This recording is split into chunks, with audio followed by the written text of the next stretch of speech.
language is the foundation of really everything in education, but perhaps more specifically, it's the foundation of learning to read and of literacy development. It's the foundation of numeracy. And in order to benefit from the curriculum, the child has to be able to understand what the teacher is saying, understand what they're required to do, and without that, they simply won't be able to engage. So oral language is very important to be in place when a child comes to school. Children who come to school with poor oral language development are at very high risk of failing in the educational stakes. About 60 or 70% of them will have difficulty in learning to read, and if you can't read, there's a whole range of aspects of school which you will find difficult. Language skills are critical for what we call psychosocial development, the development of relationships between people and the development of psychological well-being. Problems with language often lead children to be withdrawn, quiet, lacking in confidence, and lacking the ability to form relationships with other people. We think of oral language as being a system that allows self-talk.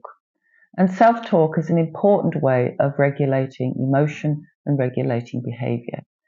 So children who have language difficulties might not have this sort of mechanism for regulating their own interactions. And that's another difficulty which can often cause behavior problems in the classroom. We know that there are well-established links between variations in children's oral language skills and their later mental health. There are lots of pathways that might lead a child with poor language to have mental health issues. You may have a child who has a language problem but also has a constitutional tendency to become anxious and depressed. And I think if you have both things together, then the probability that you'll develop some kind of mental health disorder will be magnified. But thinking more about the pathways, many children with language difficulty will be isolated and without social support, and that's going to have an impact on their mental health. Many might actually be vulnerable to bullying, which obviously has very negative effects on self-esteem.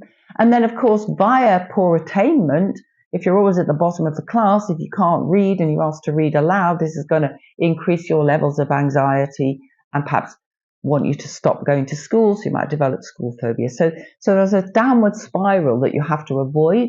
What's, of course, really important is to ensure that the support is there. There's lots of sort of rewards, lots of affirmation of their work, and also often work with the families to support the confidence that we know that grows an intervention like NELI. So we have very many reports that children who receive NELI grow in confidence, and that's one of the special aspects of the program.